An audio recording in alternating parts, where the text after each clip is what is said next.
Well, good morning. Welcome Good back. morning. You like waking up early for these, man. I know. Um, it just makes the most sense, Get your day started off right. Uh, get in the good headspace. I might not be there all the way mentally, but maybe that's more enjoyable. I'm waking up with our viewers, maybe perhaps. But yeah, Yeah, that's what it seems like. yeah, it is. Well, we've had a break. We're back. Very hectic. But yeah, how are you doing on this Tuesday morning, Brooks? We are doing oh so divine, Mr. Van. We are doing oh so divine. Divine. Wow. I What got a I got great word. what do I have? I have two midterms this week. Oh, that's One fun. tomorrow, one tomorrow, which is an easy class, but I have no clue what the midterm's gonna be on. And the other one is like more kind of a project based. But technically, I'm done with classes tomorrow.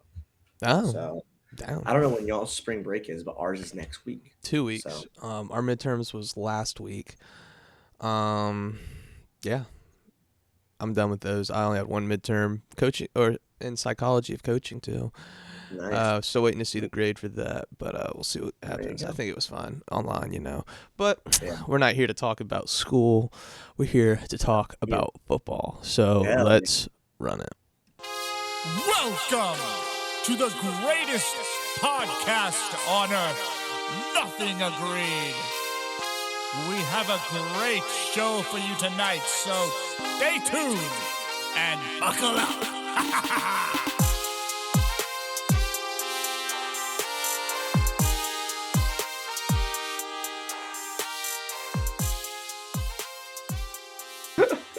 Yo, back to the episode. Nothing agreed. Back with the boys today. B Dub. We are technically Mm-hmm. less than 2 months away from the draft now. Oh The boy. draft time kicking down the NFL in swing of its off season. Free agency. We're looking at some names popping up. Khalil Mack being one of them. But first, what I do, Baron, is I ask how you are doing. Doing good. Like I said, my hectic or I like to say festivities, combining festivities and hectic. That was all last week. Midterms, group presentations. Ironically, I do have another one today, but it should be okay. We should get Yeah, that. that was by the way, that was a bad one.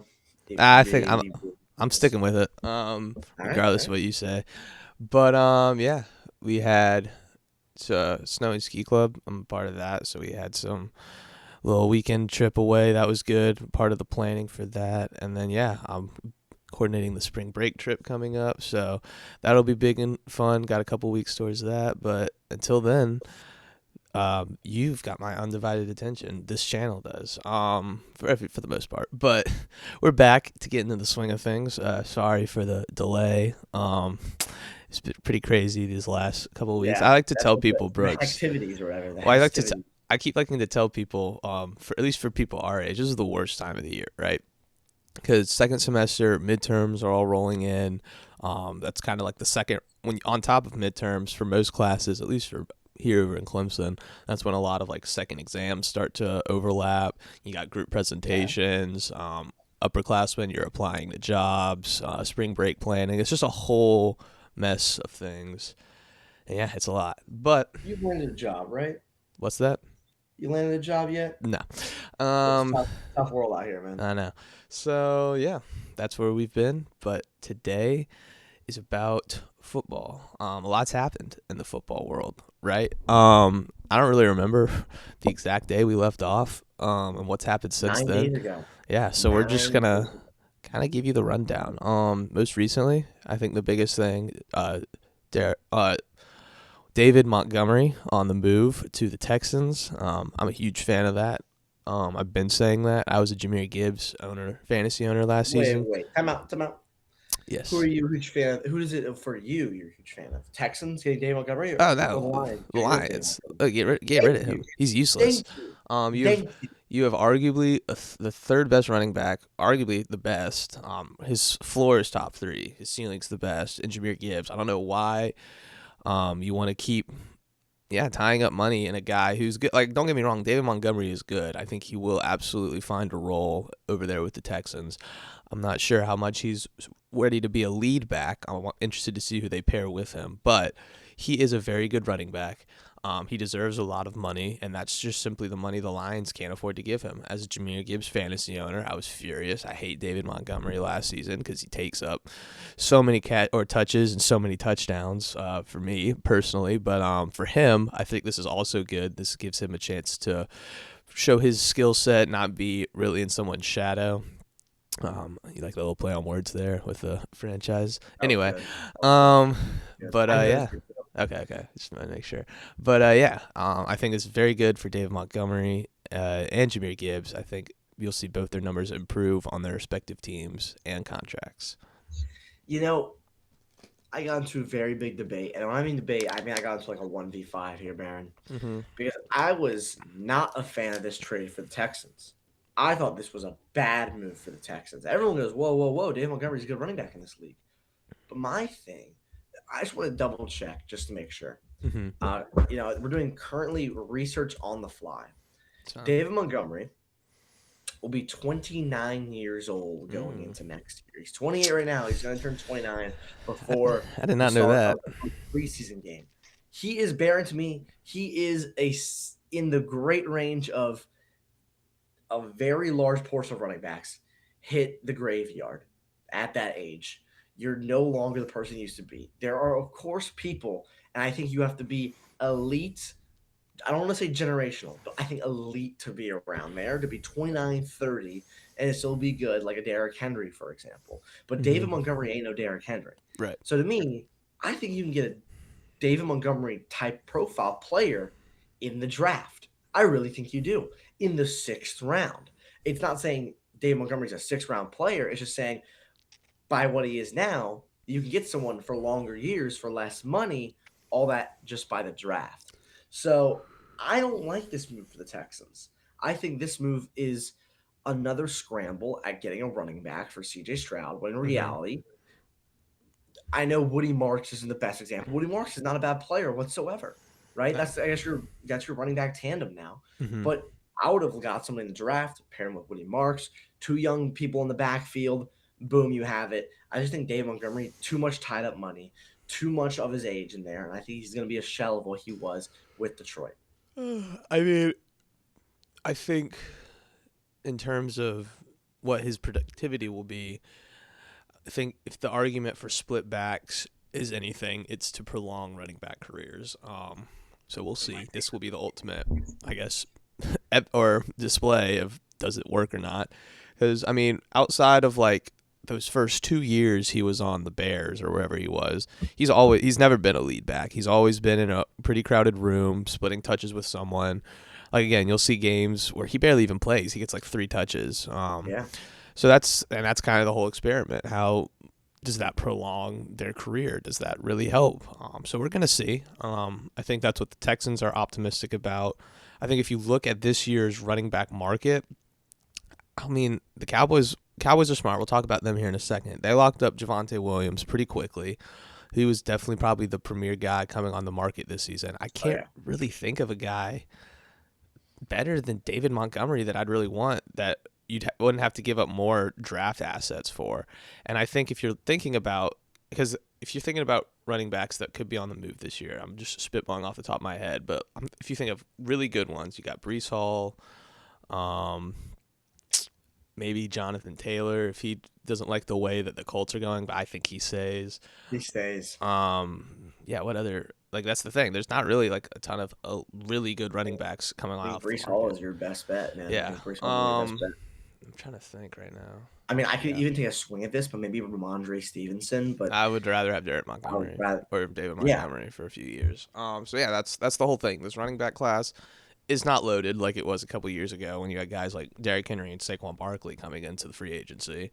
So you kind of got to take what you can get. I think if you look at the Texans' offense, at least, they desperately needed a run game. So when you're an organization looking for something because again, one more bad season, C.J. Stroud should be out of there. And that's when you have to completely hit a rebuild button, and that's not something you want to do when you have a defense that just played like it did this past season. So I think it does seem a little frantic in terms of because the original report was it was just like a fifth rounder for him, and I was like, that's pretty good actually. But now it's like a fourth, a sixth, and an offensive lineman who honestly might help who will not help the Lions out because their offensive line was terrible. So I think it's fine. They get a running back who they think will be serviceable, and now they don't have to think about that in free agency. They can think about beefing up their line and fixing that in free agency and draft. But we'll move on from that to the Cowboys.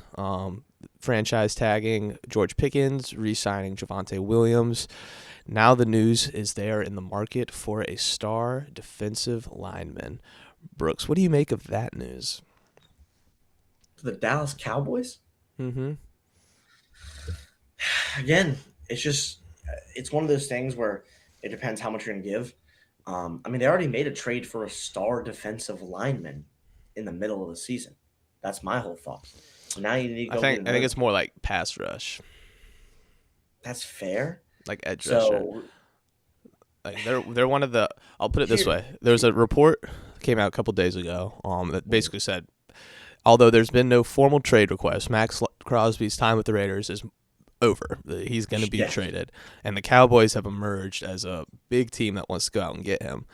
And I look at that, and I'm like, well, it's going to be very expensive to go get him, but it's probably not going to be as expensive than the team that just traded you assets for your star pass rusher. That's what I was about to say. So, yeah, you probably got more and you're going to give up less, but at the same time, I guess I'd rather have Max Crosby and Quentin Williams than just Micah Parsons, but I don't really know what the thought process is going on around that organization. I think sorry, continue. Go ahead. Here's my thoughts. Ready? Cowboys, I think they have picked 20 and they have picked 12. Mm-hmm. Yeah, they picked 20 and 12, I'm pretty sure. Which means if they want to go trade for Max Crosby, they can go trade for Max Crosby. However, here are my two thoughts of the Dallas Cowboys. There's probably no way and chance that you get a guy like David Bailey or Reuben Bain Jr. They will probably go within the top 7, maybe top 8. It's going to be before your time, unless you want to make a trade up, and you'll probably have to give up your 2 first-rounders. Now, you look at a guy like a TJ Parker from Clemson, or Akeem Messidor from Miami, or also like a Kedrick Falk from Auburn. These are names that sit around that 15, 20, 25, where you can go get yourself a pass rusher in a deep pass rusher class, and they can, in my opinion, other years, they might be a little bit higher than those spots. So I think there's a deep pass rush class, and I think you can get your hands on somebody who's a pass rusher. If you want to make that trade for Max Crosby, I understand. Baron, this team to me is not Super Bowl ready. That not at all. There's no reason to waste that. Give yourself 2 young guys. Yeah, you have 4 positions you need to fill defensive back-wise because you can't return a single starter. They're all terrible. Deron Bland, you probably could, but every other one, got to go. Linebacker core, not great. You got to address that as well. Offense, I don't really think there's much to worry about. You've got all this all your key players are there from last season. You had one of the best offenses. I'm not worried about how their offense looks. It's just that defense isn't ready to play against anyone really good. So we'll move off the Cowboys. I know they're also linked to Trey Hendrickson. That's another name that they've been monitoring. But yeah, it seems pretty adamant that they want to add some pass rush to their defense. So we'll see where they go. Is there any other big free agency sort of things that come out before we address some rumors? Khalil Mack's back in free agency. He said he's going to return to the NFL, not retire. So, again, there's another edge option if you want to go get one. That's not worth it.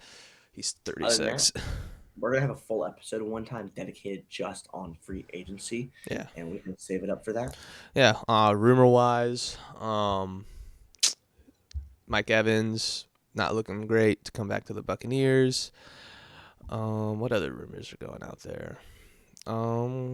Besides the big one, I'm trying to think. There really aren't that many this year.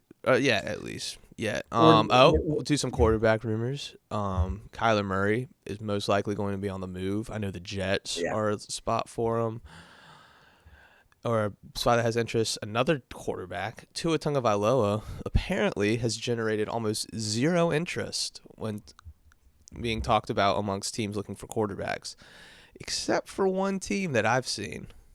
And that's Brooks' Falcons. They would be kind of interested in bringing Tua Tagovailoa in, which is not a good sign.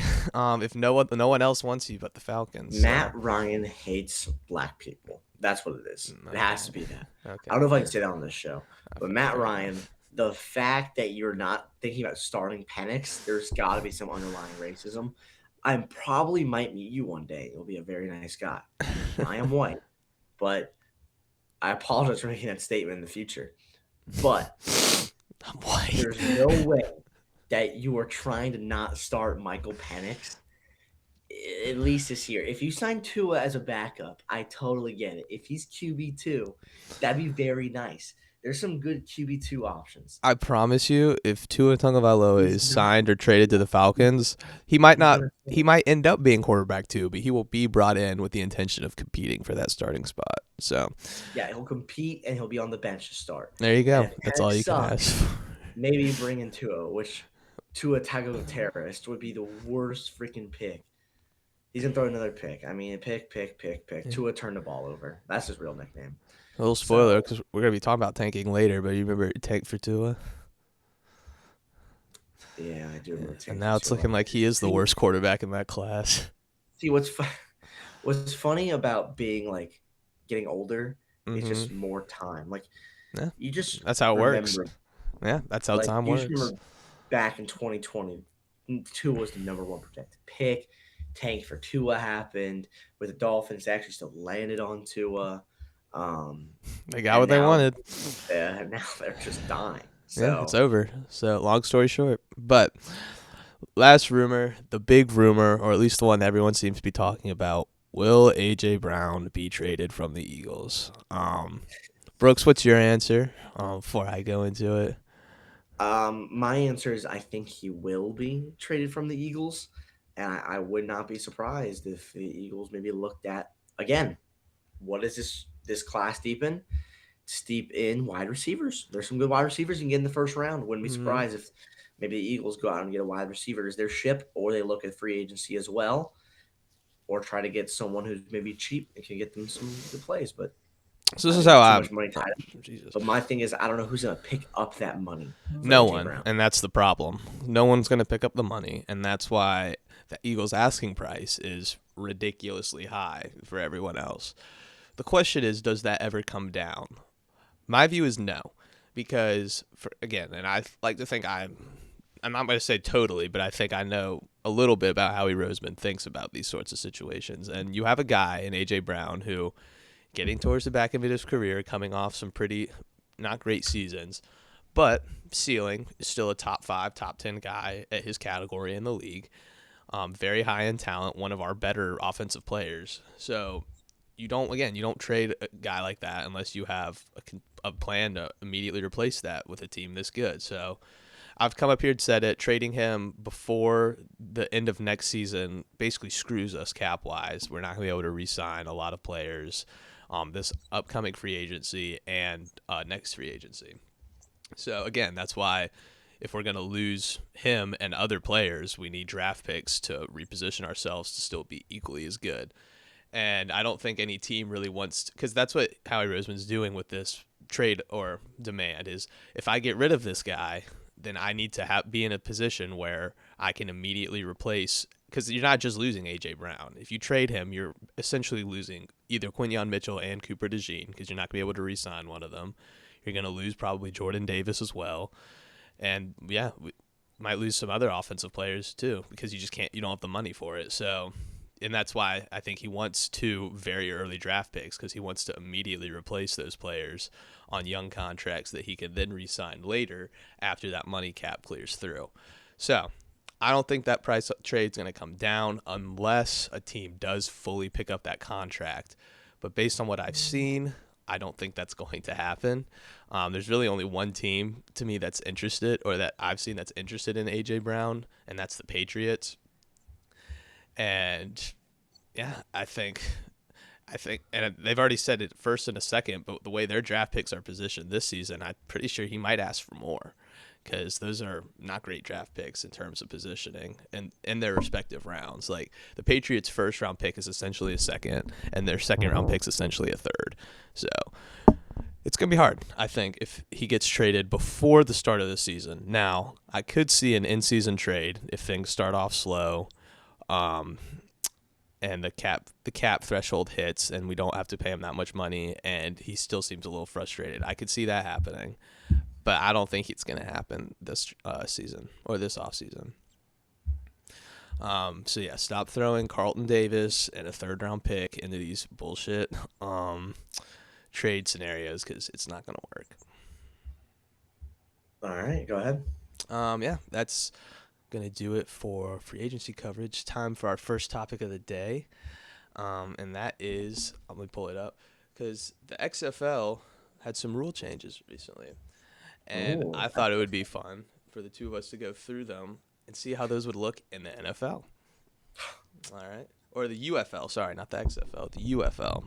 Sorry, I forget there's so many of these G leagues. But that's kind of the other points. We'll start with that. There needs to be one one other league for football, whether it's CFL, XFL, UFL. We can combine them even. I just think it's really hard if you want to promote secondary professional football, because like with the NBA G League, it's pretty straightforward, right? Every team has a parent team. Players can go up and down. Like if you're a G League fan, it's pretty easy to follow. I don't like all these like small little football leagues. I think there needs to be one big like sub league that makes it just a lot easier to keep up with and follow. But like I just can't follow. Yeah, sorry, I can't follow players that are they're in the XFL, now they're in the UFL, and they played so well, now they're in the NFL. Wait, where did that NFL player go? Oh, they got kicked to the CFL. What the fuck even is that? So yeah, we need one minor league for football. That's my spiel on that. I'll let you make a point before we go into the rules, though. So that's only fair. All right. I think you covered it very well. He agrees. Perfect. All right. I don't think it's possible. I don't think it is either, but it needs to happen. But it's always nice to have so I'm a big baseball guy. Minor league teams is always cool. Stuff like that. And I don't even think it needs to be like minor league. Like these teams don't need to have like parent NFL like teams, but like we just don't need 3 separate like little leagues. But that's where we are. So these are the rule changes for the UFL, and we're going to see how these relate to the NFL. Number 1, field goals of 60-plus yards are 4 points. Brooks, do you want to see that in the NFL? No? I'm a little torn on this one, because I do think it's interesting if you see teams that are late drives, right, and you're down by 3, and you're right in that like 50, 40-yard range. I think that creates a lot of interesting scenarios in terms of what you want to do with the remaining game. Run backwards 10 yards and kick a damn field goal. But then what if you miss it? Well, obviously you lose the game. Yeah, but you run back 10 yards. I bet you I'll find at least 15 posts the next morning on Bleacher Report about some guy lost his fantasy game because freaking, I don't know, fucking Justin Herbert ran back 10 yards, so Cameron Dicker could take a 60-plus yarder. Well, we can talk about gambling and sports another episode, but I have a lot to say about that in terms of mainly in the NBA. But yeah, I don't give a fuck about anyone's fantasy team or anyone's parlay. I would like to see that. I think it's stupid. Yeah, I'm a little because I do agree with you on some points. I do think it does create some silliness, but there's certain scenarios I think it could be interesting. So do you think the NBA should have 4-point line? No, with the way people. I think it would have been better back in the 2000s. Exactly. Because not as many people can make it. That's the thing. Like right now, like maybe in 10 years in the NFL, when kickers can consistently kick 60-yarders, then yeah, this might not be good. But like right now, there's only like 2 or 3 kickers that are consistently making these, so it values the position a lot more. They should add the 4-point line for the NFL, but do the Paul Pierce idea where it's LED lights that go on and off. Oh, good God! All right. All right, we'll move on from the field goal. We'll just say we're split on that one because I like some ideas of it. This next one's not going to Yeah. be too hard. We're both going to say no. 1 foot in bounds, college rules. No, that doesn't need to come to NFL. You're Nah, professionals. that's the beauty. That's the beauty of the NFL. Yeah. Get 2 feet in, Buster. Exactly. Yeah. Here's one. Number 3, red zone penalties revert to half the distance to the goal. I'm pretty sure that's already in the NFL. But I think if you get like a holding call on the 20, that's still only 5 yards. It's not half But if distance. you get an offsides in the red zone, that's half the distance to Okay. the goal. Okay. I didn't know Wouldn't that. that be like a 2.5 yard offside? Well, it depends on where you are, right? Well, that's what I'm saying. It says in the red zone. Yeah, the red zone's within the 20. So, but like my point Yeah. is, if you have offensive holding in the on the red zone, I think that's still only like in the NFL. I think that's still only like 15 yards. I think that only moves you to the 10 yards. 15 instead of the 10. That's my point. I think it's still only a 5-yard penalty. I don't know. Oh, I yeah, have to holding's a 5-yard penalty. Yeah, Oh, yeah. On defense. offensively. Offensive holding is or Yeah, for you're 10 right. yards. Offensive's 10, defense is 5. Sorry. So, Yeah, yeah.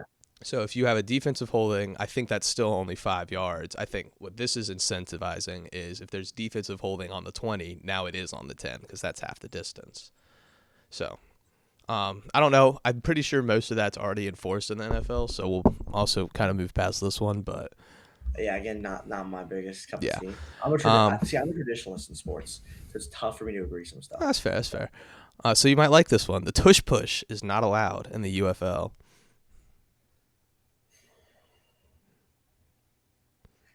Again, I think the tush push is an okay play.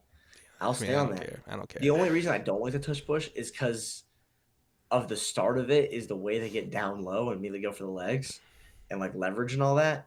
But I think everything is based on strength and stuff like that. Now I do think a rule change they should have is if an offensive lineman can push, I think a defensive lineman should be able to get pushed as well. Mm-hmm. I think I that think you should be able to push a D lineman just how they can push Jalen Hurts with the ball. I think that should be a thing as well. But yeah, I just think that creates a lot of because they got rid of defensive pushing for other reasons. So yes, I don't know if that'll ever come back. But well, if they line up, if there's a tush push rule for that, they line up in it, then you can do it. Then I'm you can okay. totally do it. I'm personally okay with not seeing like the offensive skill positions push at the end of it. I think if you have good leverage and strong like legs, strong core, then you're gonna get it. You don't need that extra push. So I'm okay with taking that away. I don't think we need to bring back defensive pushing. I think that creates too many problems, too many penalties, and a lot of injuries. So yeah, but the tush push is just not allowed. They're not dealing with it in the UFL. I would say no. I think it's interesting to watch. I like how more teams are starting to do it in the NFL, and they're also getting better at stopping it. It's becoming more mainstream. And yeah, I think teams are seeing its use in close yardage situations. So I think it's fine to stay there or in the NFL. I don't like how it's being taken out of the UFL, but they're not as great. So maybe it's player safety. So here you go. This is one of the fun ones, though. No punting inside the opponent's 50-yard line.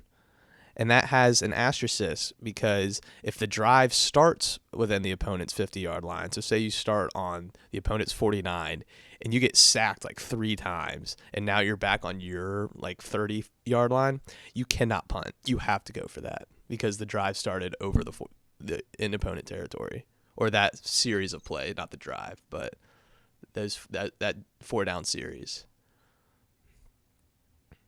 The best way I can put this is I love that for the UFL. Not I for the love that NFL. for the UFL. I think that'd be horrible in the NFL. Now, I low key like the rule where it's like if you're past the 50, you can't punt it. Okay. That's low key, maybe not a bad rule. But the whole getting sacked, you're back at like the 30 and you have to go for it. That cannot happen in the NFL. That would I be remember- such bullshit. I remember when I saw this post, there was a response like post to it. It was a bunch of memes going through it. And one of those for that, there was a college football instance where that happened. They started at their own 49-yard line and they got sacked 3 like big sacks. They got like lost 20 yards each sack 3 separate times. So they're basically back within their own 5-yard line. Like they're basically I'll give you an even better example. yeah. I'll give you an even better example. Go for it. I think it was Tulsa maybe 8 years ago. I think that's what we're talking about. Where Anyway, they go for started it. they started at the 2-yard line, their Mhm. own 2-yard line, and there was Yeah. a fumble. Yeah, that and was it went it. That was all it. the That way was back. it. That was And it. it That was was it. That third was and it. goal, That was it. 97 yards to go. That was it. And Yeah. you have to go for that shit is Mm-hmm. insane. You're Hey, basically running like a hook and ladder, like you're like survival in the last play of the game for the NFL. That's what exactly. you're doing. I mean, don't No, fumble. you can't. Don't You fumble can't. 80 yards though. No, you can't That's do the it. You counterpoint. can't do it. You can't do it. So I would like to see that. Maybe for a year. I think it would create a lot of hectivities, as you like to hear. I think if you're past the 50-yard line, I think maybe there's a rule where if you're past the 50, you can't punt it. Even then, let's say it's like the Broncos game, you're at the 49-yard line, like in the AC Championship, you're just cucked. I mean, you got to be smarter with your first 3 downs. I don't know. Oh, yeah, be smart with the snow coming in. Yeah. Yeah, well, I would like to see it for a year, and go from there. But we'll move on.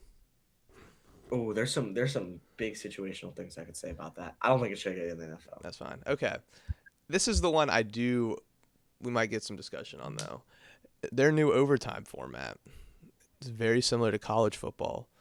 Okay, Each both team teams gets have to- 3 alternating attempts, from the 5-yard line. So one team gets a chance to score from the 5-yard line. If they get it, next team goes. If they get it, they just keep going until someone gets it and someone doesn't. So You know, I don't like that rule. okay. I don't. Here's the rule that I have always proposed. I think NFL rules overtime actually creates a little bit of boredom in a way. Mm-hmm. Because it's like, oh, we're back at the 20-yard line, 3 and out. Oh, we're punting it, and it's like, oh, we're punting. I think what it should be is you start in the NFL at the 50-yard line. You start at midfield, and you go from there because that is starting your kicker range. You're at 67 yards, Mm-hmm. right? And then you're going forward from there, okay? I think college is fine. I don't like how college switched to 2-point conversions starting at the third overtime. I think if you're going, they should have kept the whole rule of you keep going back and forth, but moved it back 10 yards and made it the 35-yard line or the 30-yard line. That won't happen. One of those. Because unfortunately, Brooks, overtime rules aren't scheduled for making the overtime period entertaining. They are created to make it end as soon as possible. I know. Because the I whole know. point is we got another game coming on. We can't stay in overtime. So, Yes, yeah. Fuck the other game. yeah, but I actually kind of like this idea. I agree. I think the 5-yard line might be a little egregious, but I mean, traditionally, if I could have in a perfect world, I would just say keep playing as many quarters as possible until someone wins the game. But I think if you needed to make it more condensed for TV purposes, I do think it would be interesting, or it would be beneficial for the NFL to adopt a college football like overtime format. But last rule change, so we can move on. I think we'll both disagree. Point after touchdown options. If you want 1 point, it's a kick from the 33-yard line. Yep. Yeah. 33-yard line instead of the 15. Makes it a little harder. 2 points, it's the ball on the 2-yard line, like a standard 2-point conversion. But if you want 3 points, 10. No, it's not 10. But if you want like after, like a point 3 after. points, yeah. So 3 points, it's on the 8. Too close for a 3-pointer, in my opinion. Too close. I think we can agree on 10. Yeah, I don't like the 3-point conversion either. I do find it interesting. I don't know if I'd agree on it either. Mhm. The whole go for it for an onside kick, and if you get like a 15 yards or something, you get the ball. I'm not a big fan of that, but I think it's like at least an interesting route for something like that. Fair. But I'm not a big fan of it. Yeah. So to conclude, I think I'd be down for the 4-point line. At least for right now, before kickers get good consistently at it. Because, yeah, I mean, you might see teams be like, oh, we're going to go and win the game. And they'll take a 10-yard loss. And they'll trot out their kicker to win the game. And then they miss. And they don't even get to go to overtime. I think that would be an interesting scenario to see. Yeah. And I like the overtime formats as well. And we want to see the tush push back. But anything you want to add? Mm-mm. All right. We'll move on. We got to talk about the NFC West today. Highs and lows. NFC West, baby. That's right. We'll Let's start go. with the Super Bowl winners, I guess. Your We Seattle have to, Seahawks, right? exactly. We Um, actually no, actually, never mind. That does work. We actually went in division order, but the Seahawks did win their division. So that we'll works. start with the Seahawks. So they're high and they're low. Well, I don't think the if high we should be too long. if we disagree Low, on the high, which is winning the Super Bowl, then maybe we should low key retire the pod. true. I think they're low. I'll give you one counterpoint if you wanted to say there was another high. The Sam Darnold signing at the beginning of the season. I don't think anyone's gonna look Yeah, you be can say like, that's the reason maybe they won the Super Bowl. But the Super Bowl is definitely higher than yeah. signing I would of say you know. that. I'd say that. They're low this season.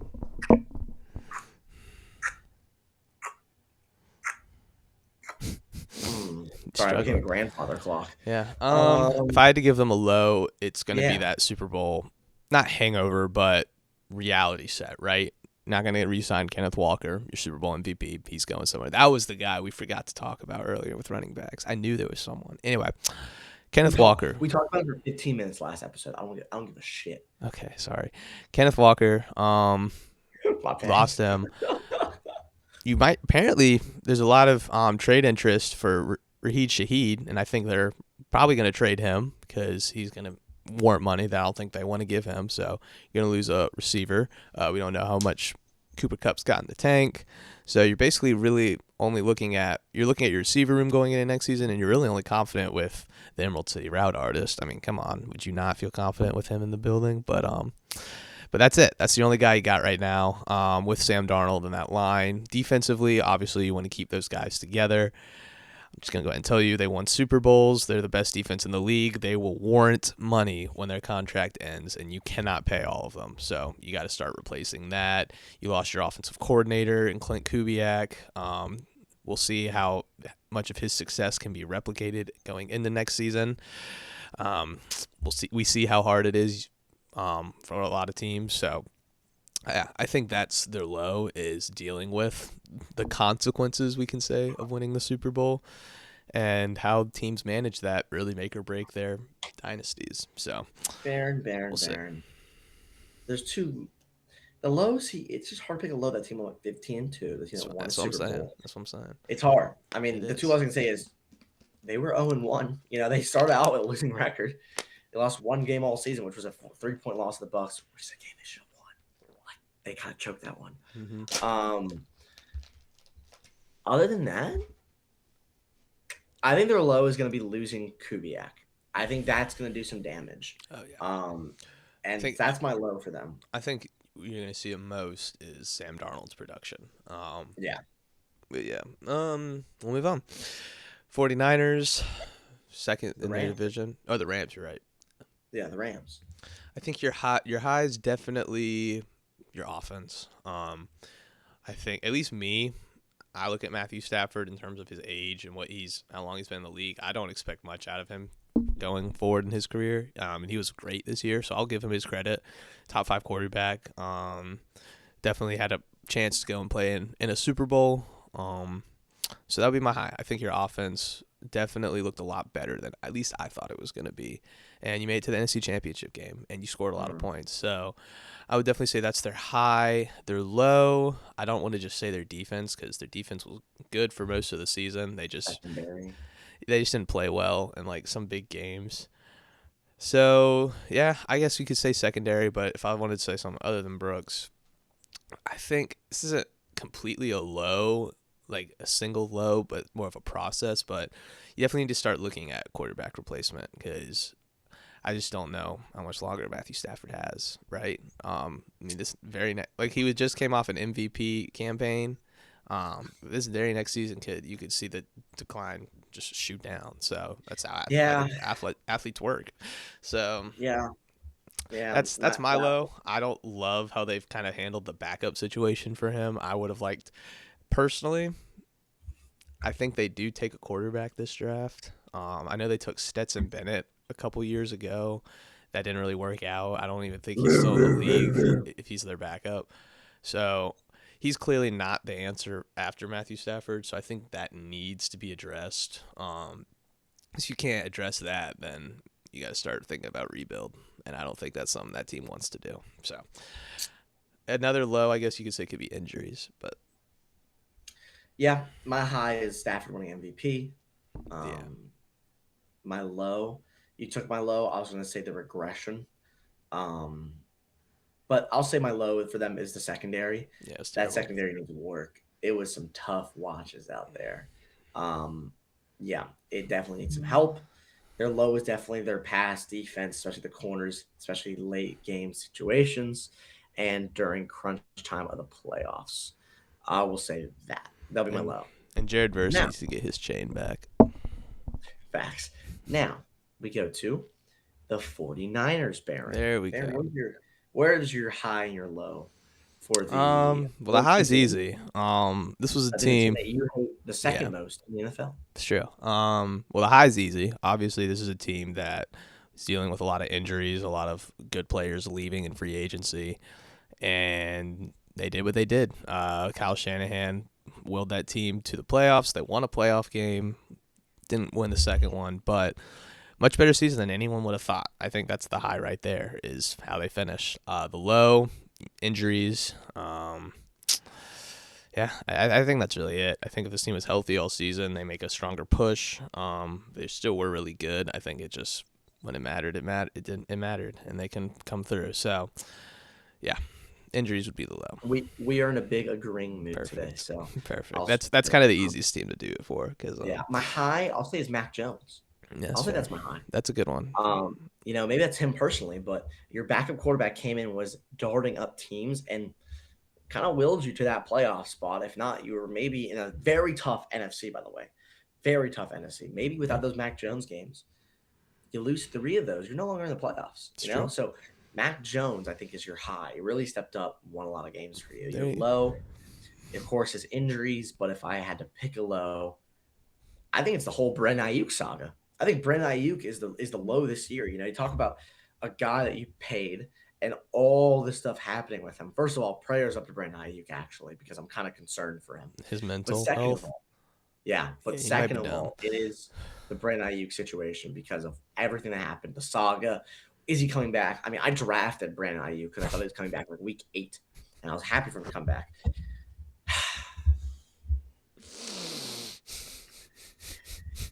Aaron, my IR slot was filled the entire season. Brandon Yeah, Ayuk that's on you. That's on you, low until key. maybe like week 11. That's on you. Like- That's on you, low key. No, Anyway, I think that's a good pick. The fact he's supposed to come out week 8, I got Brandon Ayuk with the last pick of the draft. It's one of those, man. But regardless. yeah, that's my high and low for them. Yeah, that's fair. Yeah, he was terrible. All right, Cardinals. Yeah. This one's easy for me for the high, and the low is me for easy too. What's your high? I don't really Yeah, my have high one. is Trey McBride. Okay, that's a good one. Trey McBride. He was I on think, my the best fantasy tight end. team. Yeah, he was. Trey McBride was the best tight end this year. He was. That's my high. He was on my Even through fantasy. all the quarterback changes, struggles of this team, that's her high. The low to me is Everything the else. Cardinals are back in the same position when they drafted Kyler Murray, and really nothing changed when they did draft Kyler Murray. That's my low. My low is not even. Hey, season whoa, long. whoa, whoa, whoa, whoa! No, They no, made no, it to the playoffs. No, I don't give a shit. Did they even Hey. win a game to playoff? That's more appearances than your team, Buster. So be Yeah, nice. mine fucking sucks. All right. It's like going to a Jets fan, like your team never won. Okay, Shit. comparing the Jets Right. to the Falcons is crazy. You've been to a Super Bowl in your lifetime. Anyway, That's fair. But the you've Jets won- have actually won a Super Bowl. okay, in your lifetime. No, but they've won a Super Exactly. Bowl. They're- Who they're franchise- who do you know that was alive to see it? My grandfather. Exactly. Moving on. He's alive. Now, he Okay. has Alzheimer's, so he doesn't remember it. He was alive, so Okay. it did happen. Regardless, My low Um, for them is they are sure we'll do season long. They are back in the same position they were at the start of the season, if not 2 times worse. They are, in my opinion, worst run franchise in the last 5 years. And I am saying that even with the Jets being there, and I think they're still a worst run franchise. well, they're definitely up there. Top 2, if not 2. I just think if not 1. they were very quick to let Cliff Kingsbury go. I would have kept him around a little longer. I mean, I think they went to the playoffs, extended him. They had one down year and said sayonara. I think that's a little ridiculous. Well, he wasn't their coach this year. I know. No, I'm talking about Yeah. in the last 5 years. Like Yeah. I'm saying, I But you gotta think. get you down for this year. Okay. Well, you were talking about whatever. I'll do the low in Yeah. a second. I'm saying since Kyler Murray entered the Arizona Cardinals and they went to the playoffs and everyone was like, "Oh, this team has potential. They've got good playmakers. They had DeAndre Hopkins. They had J.J. Watt. You remember all of this, blah, blah, blah. They had all these guys. There was a lot of optimism for the Cardinals. Then they had one bad season. Again, their division's always been very competitive since Kyler Murray's been there.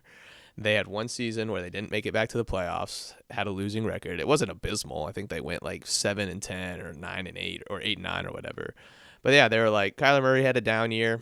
Time to replace our head coach. They kicked Kingsbury to the curb. They brought in no one good since then. I mean, Jonathan Gannon is not someone you want to develop your quarterback. I'm going to go ahead and spoil it for you now. But yeah, it just wasn't great. And yeah, I think that, yeah, I could definitely say top 5 worst ran in the last 5 years. I'd still throw the Dolphins in there. But low this year, yeah, it's got to be everything else. I mean, you have Kyler Murray, Jacoby Brissett, who are both on your roster, and you look at them and say you're both terrible, and you have other teams in the league like, well, we want them. So maybe you're terrible. I would trade Trey McBride for whatever you can get because he's old and the only valuable thing you have on your roster. And yeah, let's do a complete 360 because it's over. Long story short, Brooks. It's over. All right.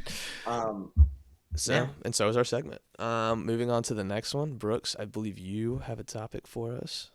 Yeah. NFL Combine. Baron, the NFL Combine is here. The NFL Combine is here. Your drills, your 40-yard dashes, your bench presses, your vertical jumps, everything that isn't intangibles, everything the physical traits are shown out for these candidates of the draft. Mm-hmm. Yeah, they do their things, and Baron, we get stories. Oh yes, we do. Of people with fast 40 times. Mm-hmm. I mean, I'll start with one of your guys over in Tigerland, DeMonte Capehart, big defensive tackle running a 4.85. That's pretty crazy. That's like getting hit with a Toyota Prius at 25 miles an hour. Yeah, it's gonna hurt. Oh yeah. When he's going at full speed. Now you look at someone like I'm forgetting his name, but the we can talk about Arkansas, the quarterback for Arkansas, 6'6", 42-inch vertical jump, and ran a 4.36, which I think is the fastest time in QB history. Beautiful.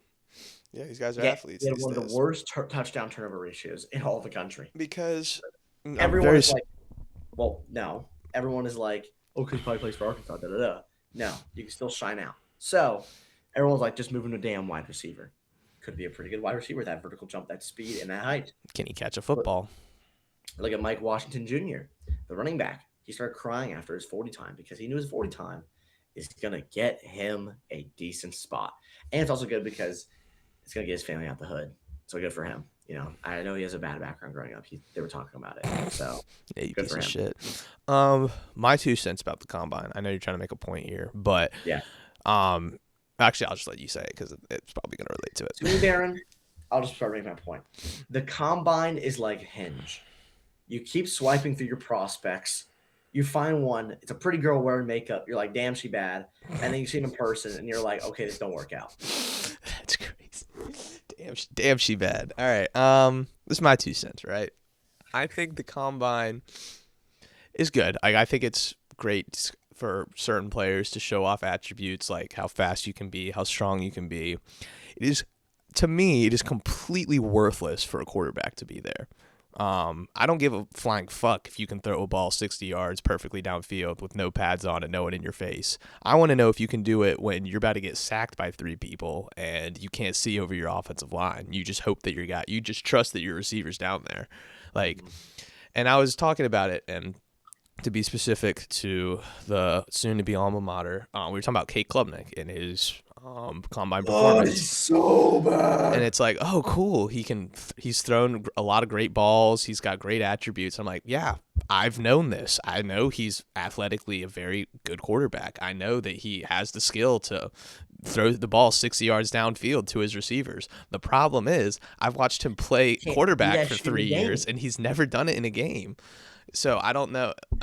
He did it once in a game. Exactly. And then I think the best national example for this is Drew Aller. Granted, Oh, he tore his ACL, got hurt for most of the season, but before that, he was horrible last season, and he was a projected top 2 pick, top 3 pick, and he was horrible, just like Cade Klubnik. And he steps back out on that combine field, throws a few beautiful passes, has great athletic attributes, and I'm seeing reports, second quarterback off the board. Is he a top 10 pick? Like, no, we've seen him play live football. He's gonna throw the ball right to the other team. Like, he does not possess what it takes to play quarterback, and that's why I think it's useless for quarterbacks to be there. Now, not completely useless. I think if you're a guy like say you're the 15th quarterback in the class, I think if you show up and can show, you have a great 40 speed and you have and you can throw the ball well, I think that's beneficial to guys like that to sort of put themselves in the same category as these top 5 picks. But again, I don't give a flying fuck if Garrett Nussmeier can fucking throw a ball 80 yards with no pads on and there's no one in his face. Like, that doesn't tell me anything about what's going to happen if I draft him to my NFL team. Because once he puts those pads on and there's a defender in his face, he's going to throw a 5-yard dud right to the enemy linebacker's hands. That's just the reality of the situation. So for certain positions, I think it's good, like running backs, receivers, a chance to show off how fast you can be. I think that's a very, very good thing to do. Speed kills in the NFL, especially for receivers and DBs. So yeah, I think that's valid. Strength, like how many bench press reps can you do if you're a defensive lineman, if you're an offensive lineman? I think that's pretty impressive for teams to see. Even defensive linemen doing a 40-yard dash today, I think that's valuable. I don't think who's a big boy who can move fast. I think that shows a lot of things that you can work with if you're a D lineman coach. My biggest thing, it's completely fucking useless for a quarterback to be at the combine and throw a football. I genuinely would hope that a college quarterback or a quarterback coming out of college who has dreams to go play at the professional league can hit a man in stride with no one on him and no one in his face. Like, if you can't make these combine throws, then I don't think you should even be in the thought of anyone drafting you. And maybe that's what it's for, but I just think it's stupid. There's a point I want to bring up, which I know we're going to heavily agree on after what you just said. Perfect. There are some quarterbacks that go in the mid to late rounds of the first round, or mid to late first round, and their college career was spectacular, Baron. Mm-hmm. Lamar Jackson, 32, right? Spectacular college career. Of course, the question being, can he play quarterback at the next level? That's why he waited so long. Right. This is kind of mid round, but 2017, right? We can talk about his career now, but Deshaun Watson, right? Yeah. That's a guy in college that you're like, this guy is amazing, right? 15 in 2019, Dwayne Haskins. You remember Dwayne Haskins playing football at Ohio State? Mm-hmm. He was amazing, in my opinion. Really good quarterback for Ohio State. Yeah. You look at 2020, I think the first quarterback off the board was Joe Burrow, and then 2 and all that. But Jordan Love went 26. Mm-hmm. Jordan Love was a better QB prospect than Justin Herbert. He went 26.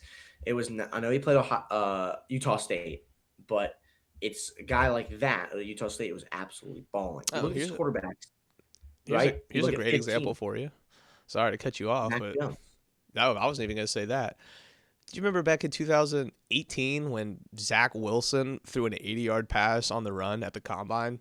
Yep. He went from the 7th quarterback off the board to the 2nd from that one Zach combine Wilson throw. is the Darko Milicic. Yeah, no. Number 2. I saw that, and that's when I realized the combine is pointless for quarterbacks. Like, if I'm an NFL general manager and I'm looking and I need to draft a quarterback, I'm not turning on the combine once. I'm looking at their game film. I'm talking to their coaches. And when they come in for interviews, I'm going to have thousands of questions ready for them to see what their mental state is like. Because I can turn on a college football game, or at least a few of them, and I can tell you what a quarterback's physical ceiling is from a few games, right? Can you throw the ball? Can you not? Can you evade a sack? Can you not? What I want to know when I'm drafting you, can you read a defense? Can you make adjustments? Can you make the right play? Like in college, a lot of it's not scripted, but it's like plays are set out so like the quarterback doesn't have to do a lot of thinking. The ball needs to go here, and if that's not available, you're dumping it off. Now, can you go through 3 different downfield possessions or reads and you make the right throw? There's a lot more that goes into it, and you don't get any of that from watching them do a 40-yard dash or throw a ball perfectly uncontested with no pads on. So I think it's, at least in the current way of how they're grading quarterbacks at the combine, I think it's all stupid. And then there needs to be a lot more. There needs to be other measures to value how good these guys are, and that's why you see people go, "Oh, it's so hard to find good quarterbacks in the league. Like, you look at these guys, they're really good at like throwing the football, but they can't do it in a game." It's like, yeah, I can throw. I can't throw it 80 yards, but I can throw a football accurately 10 yards. I promise you, I can't do it if there's a 6'6" defensive lineman in my face, or I have to run at full speed with all these pads on. Like, it's just, there's levels to it, right? And you're just not seeing them at its best, and that's why teams get fooled on these quarterback prospects at the combine. So, here's what I'm thinking. Yeah. Right. It's just my thought. Ty Simpson. Mm-hmm. Is the 22nd best prospect according to ESPN. I think Mel Kiper as well. We can talk about Mel Kiper. I love Mel Kiper. You know, maybe because of his picks, but he was a very nice guy to me, so I'm gonna defend his name. Fair enough. You've met him. He's fine. Right, he's around the late round first rounders. Okay? I like Mel Kiper. He's fine. He's around the late round first rounders. But he'll probably be the second Baron, quarterback off the board. Baron, true. Ty Simpson had a good first 5 weeks and then fell off a cliff. And even if you want to say the good first 5 weeks, he had a horrible week 1 against FSU. Mm-hmm. No, he did. FSU He did. Horrible. Terrible. It's weird to me because, like, those quarterbacks we list, Mac Jones. Mm-hmm. Mac Jones won a national championship, one of the best offenses in the country, led it. Of course, he had Devontae Smith, Najee Harris, whatever you want to say. Deshaun Watson. We remember the brilliance of Deshaun Watson, don't we? Mm-hmm. Don't we remember the brilliance of Deshaun Watson? Somebody like that? Yeah. Right? And we see players like that. Lamar Jackson, Heisman winner. Yeah. Crazy. 32. And Ty Simpson's probably going to go higher than that. And we look at Ty Simpson, we go, that guy was bad. We look at Drew Aller. That guy was – did Drew Aller have a good moment? No. In college? No. Right? No, he did not. Drew Aller is probably going to be a 4th-round pick. And you go, 4th? Good. I will not lie to you. I would not be surprised if he was day 2. Would not at all. Because I promise you there are at least 3 teams out there that look at him and say, this is the next Josh Allen. We're going to have him on our roster. Yeah, 6'5", 235. That's good. Carson Beck, Baron, I can name some good Carson Beck moments. But Carson Beck was also in the league for the league. It's Screaming Pro. Also college football for 5 years. Yeah. So, or 4 years. More than that. I think it was 6. It feels like it was 6. Anyway, it was not 6. Feels like so. It's just tough. Ty Simpson is a first-round quarterback, according to this. No, not in my opinion. Right? The combine. We got a little off with the quarterbacks. But the combine. Frick, I'm going to give another Clemson example, Baron. Adam Randall. Dog. Wide receiver. Moved to running back. He ran like a 4.55 at 6'4", 239, which is a big boy moving. Hold on. Before you go any further, is he listed as a running back or as a receiver? He's a running back. This is a side conversation, but my boy Dabo killed his career. We can talk about that another time. But no, I think he's actually going to get drafted. Yeah, but I think he would be a lot higher of a draft pick as a receiver if he got to play receiver last year too. I think he would have been our best. Anyway, I disagree with that because I'm an ass receiver, but whatever. I think he would have been better this year. He just set screens. He just blocked his screens. # Garrett Riley offense. So yeah, I think the combine is like Hinge. You put makeup on pretty girls, you swipe right, then you get to the first date, and you're like, holy chopped sometimes. And then you're like, well, wait, and then you're like, damn, she bad still. But you're like, holy chopped. Now, I know this is me speaking, so like, I'm not no damn fucking model or some shit. Yeah, he doesn't have a good Hinge experience. UGA is the worst experience, let me tell you that. UGA is the worst. Get off the damn app if you go to University of Georgia. It is not good there. I don't use dating apps, Atlanta, but that's so good. okay. But Anyway, yeah, I agree with what you're saying. You're yeah, you're you're seeing a lot of false advertisement, but at the same time, there's some diamonds in the rough that you can sort out. Like a guy like Sonny Styles, the combines for guys like that, right? Obviously he's a good linebacker. You look at his tape, he makes the right plays, and then he comes in and pulls off what he did at the combine. He's going to be a first round pick now. That's what the combine's for. Guys like that. I don't give a fuck. Again, if Kate Klubnik, Garrett Nussmeier, and Drew Aller, we'll throw Carson Beck in there too. I don't give a flying fuck if they can throw the ball 60 yards downfield uncontested. I would really hope they could, because if you can't, then why the fuck are you even in I there? was gonna say that. I think like you look at the throws they make. If you can't make them, then You can't make them. Why are you even trying? exactly. To make them? Exactly. Exactly. So, all right, that's the end of that. Now, for the best segment of the whole show, and I got the screen set up. Brooks, take it away. Am I on the screen right now? Oh my god, I feel so happy. What I'm not so happy about is damn Adam Silver, the worst commissioner of the four.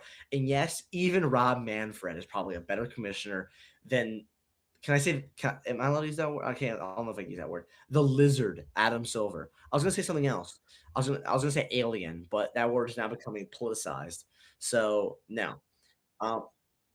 Yeah, wow. Yeah. They can't hear you. They cannot hear Baron, but Baron was gonna throw hands. So here's what I gotta say. We'll make it quick because it's been a longer episode than I anticipated. So here's what I'm gonna say. Tanking is fucking horrible in the NBA, right? In the MLB, they added a draft lottery. I am against the draft lottery in the MLB, but I still don't think it's horrible. I think the draft lottery is perfectly fine as long as it gives heavy weight to the teams in the bottom 3 or 4, right? The teams are the worst in the league, right? Now, in a league like that's not a franchise league, like the Premier League, there's no such thing as it, like soccer, because you don't need a draft lottery. It's all about money in that one. It's all about how much you spend, all that kind of stuff. But you look at the NFL, the NHL, the NBA, all American sports is all franchise sports. So you look at franchise football, they don't have a draft lottery, maybe because they only have 16 games, but you are right.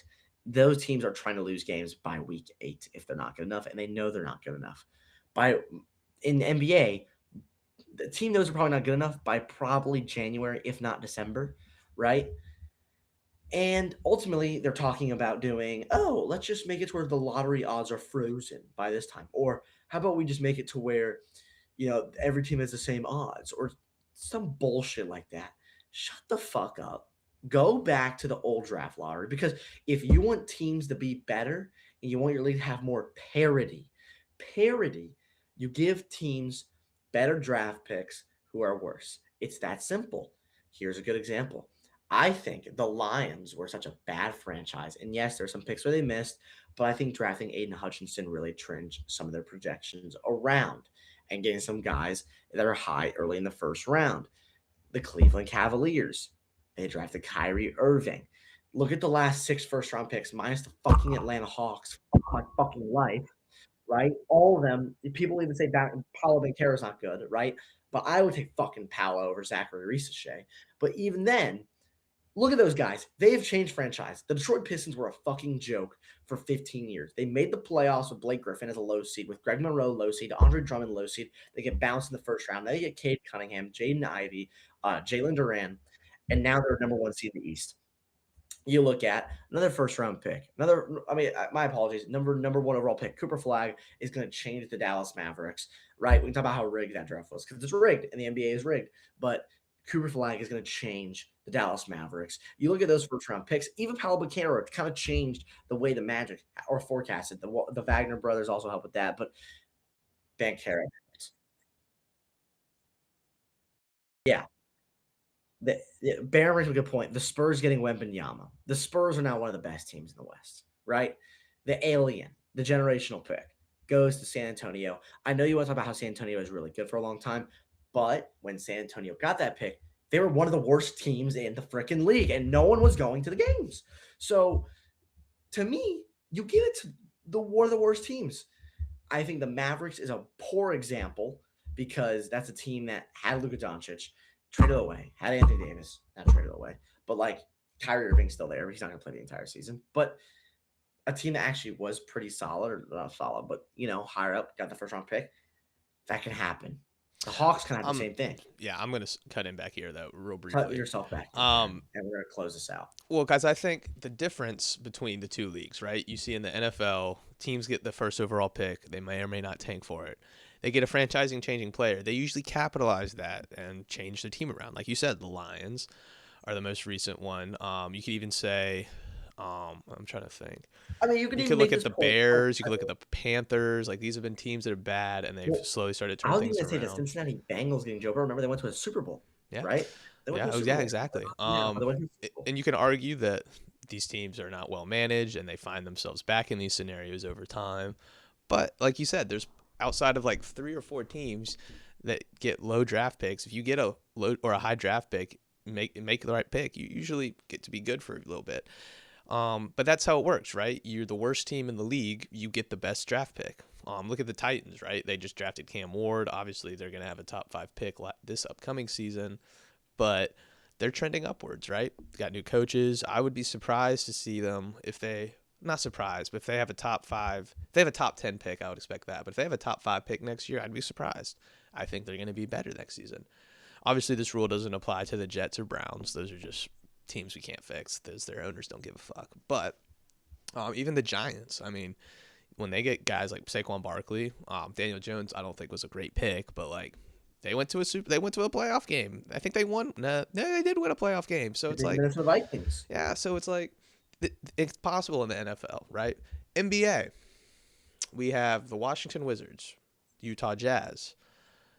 Those are the 2 examples. Those teams have and the Charlotte Hornets. Granted, the Hornets are starting to look better now with the addition of Con Knuppel, but those are the teams that have been consistently in the bottom 3, bottom 5 of the NBA for the last. Had Donovan Mitchell and Rudy Gobert, the Jazz were before that, yeah, or after that. But yeah, these are teams that are consistently bottom of the barrel, and you look at the draft lotteries, and I think the best example is last season, right? Is the worst teams were the Jazz, the Wizards, and the Hornets. Those are the 3 worst teams in the league. So explain to me why the 3 teams that get to pick before them are and we can talk about the Mavericks and how rigged that was. That was part of the Luka trade. You can't convince me otherwise. So they earned that. Spurs, they have no business having that pick. And again, I know it was a trade and it wasn't lottery protected, but all that's stupid too. There should be no protections also. They need to get rid of that in the NBA. Like, if you make a trade for your draft pick, you need to make that trade in the back of your mind thinking this pick could range from anywhere. Like, we need to get rid of protection. That needs to go as well. But yeah, Spurs have no business having that pick. And I'll sit here and say it too. The Philadelphia 76ers also had no reason having that pick. They made terrible business decisions by signing Paul George. This team should be dead in the water right now. But because we got a top 3 guy in VJ Edgecombe, we're playing like a mid team in the East right now. That's what I'm saying. The way the NBA draft works is it doesn't reward bad team, or it doesn't help bad teams get good. It benefits good teams that have down years, and it helps them get back to where they were. And I utterly despise Adam Silver, because I don't know if you saw the report, but the main reason that he's combating all this tanking is because gambling companies are on his ass about customers complaining about losing prop bets or losing line bets because teams aren't playing or players aren't playing or trying. So the mere fact that his league's rules are changing for gambling companies, that's offensive to me, for one. I think he should be publicly executed. But yeah, it's ridiculous. Like, you have all these things and you expect people to think your league is legit and fair, and it's like, of course it's not league. Vegas runs everything. If you have that association with your brand, no one believes it's legit. Like, we all love to sit here and joke, oh, the NFL is scripted, blah blah blah, the refs are gambling, whatever. But we can both sit here and say it's probably not rigged. Like, it doesn't look like it from an outsider view. Everything looks like it's legit. You can look at certain instances and be like, oh, that might be some manipulation towards an outcome. But I think if you ask the majority NBA fan, it's rigged. Like no one seriously thinks that the Dallas Mavericks magically got the first overall pick after the whole debacle they went through. Like no one should believe that. And if you do, you're a fucking idiot. I'm sorry. You just are. So yeah, no. Tanking in the terms of itself, I think is fine. I think short term it works. You look at the NFL, usually unless you're historically a bad franchise, one tank year gets you in the right position to rebuild properly. I think it's fine. And I think it would work in the NBA too, because again, there's less players that impact winning in the NBA. So getting one good player should have a lot more of an impact in the NFL, in the NBA than it does the NFL. The problem is the right teams just aren't getting them.